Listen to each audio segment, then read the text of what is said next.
Hey, what's up everyone? Today we're going to talk about the newest hotfix patch. We're going to talk about some of the biggest changes when it comes down to the Hellbomb, because they've actually changed it so it's no longer facing away from the player, but it's actually going to face towards the player. So that's really cool. We're going to talk about a lot of things in today's video. So with that being said, if you find the video enjoyable at any point, consider giving it a like by tapping the thumbs up button below.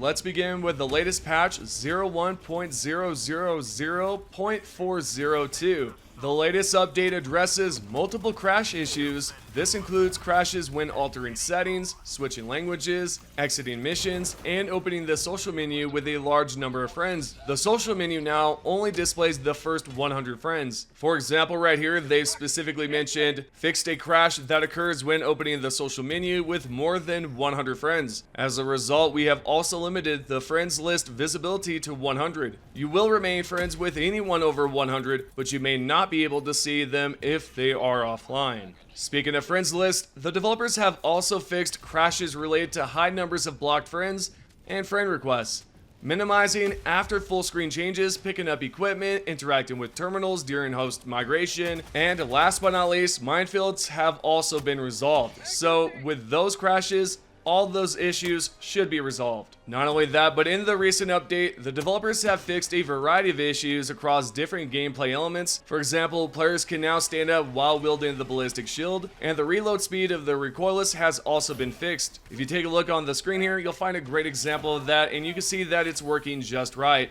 The vehicle previews in the Warbonds no longer persist when scrolling quickly through the catalog. The spear has also been adjusted to target various things. For example, the fabricator would be one that was not able to be targeted previously, but you can now. And sentries now have a higher destruction value to prevent instant destruction from explosions. This patch note right here, I was not expecting, but I'm glad they threw this in here because I'm sure a lot of you out here use sentries too, and this is going to benefit you quite a lot.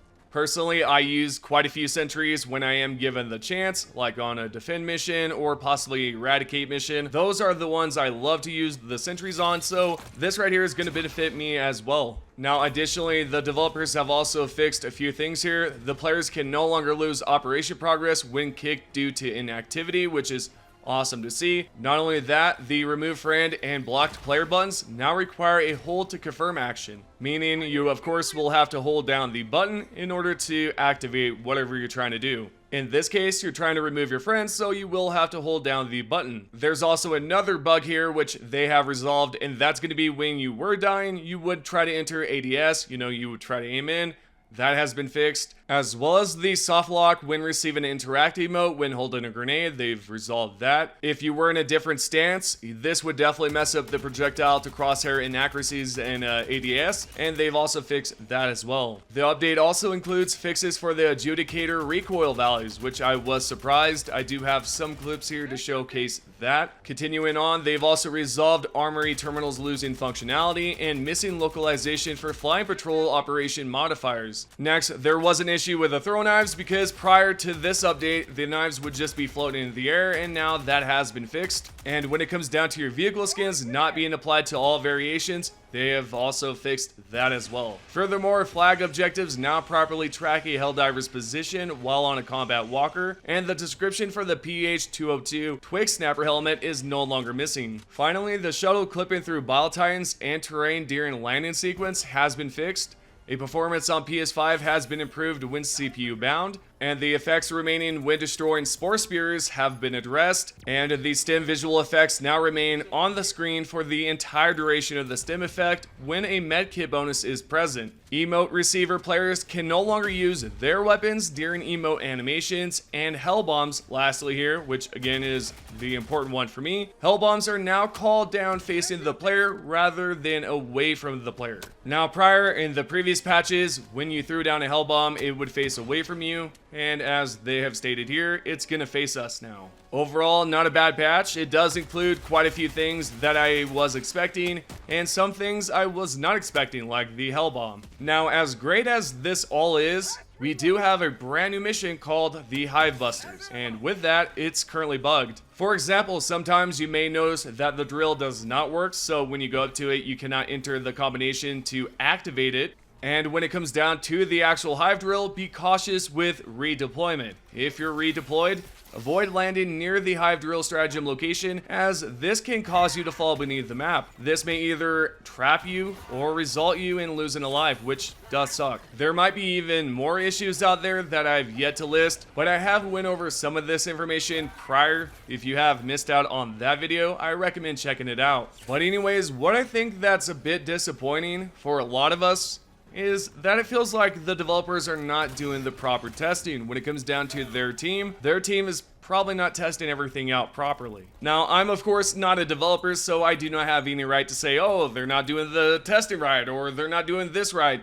But from a fan point of view, this is my perspective. The Dark Fluid mission that we had played about, I don't know, 3 weeks ago, that was bugged to where the actual bugs were spawning on the drill. Then 3 to 4 weeks later, we received this right here, which is the Hive Buster mission. And essentially, it's the same mission. We're not dropping dark fluid, but we're dropping nukes instead. And of course, that mission is bugged as well, which I have stated. So there's a lot of issues as of late when it comes down to that mission. But with this hotfix, they have resolved quite a few things, and I think that is great. I think they've done a great job with it, but they need to do better with testing. What I believe would help out quite a lot would be a test server. Public test server, public realm test server, whatever you guys call it. Hell, we could call it the public planet test server, which would be cool. But that right there is something I would like to see. In my opinion, and I'm sure some of you can agree, that this right here needs to be done. They need to do more testing on stratagems, weapons, missions, and so much more.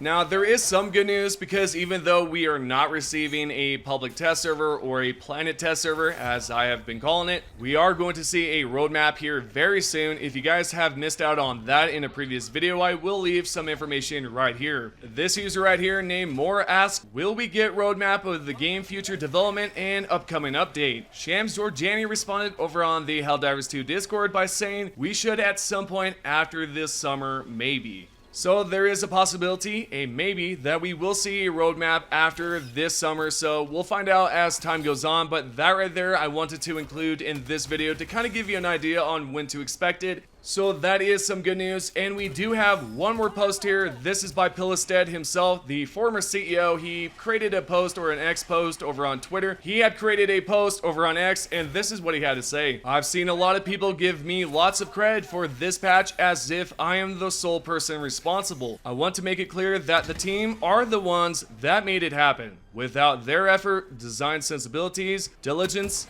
and passion, none of this would have been possible. So yeah, thank you to the team over there at Arrowhead, Pillistead, Shams Georgiani, all of the folks, even Twinbeard. It's been great. It's a great patch, but hopefully we will see some improvements when it comes down to the weapon buffs, some of the other issues like the Hive Buster missions, and so much more. But I would like to know your thoughts on everything that we have went over in today's video. So with that being said, this is your Helldivers 2 news. If you guys would like to be featured in the next video, all you have to do is comment down below. Here's your top 3 comments from the previous video.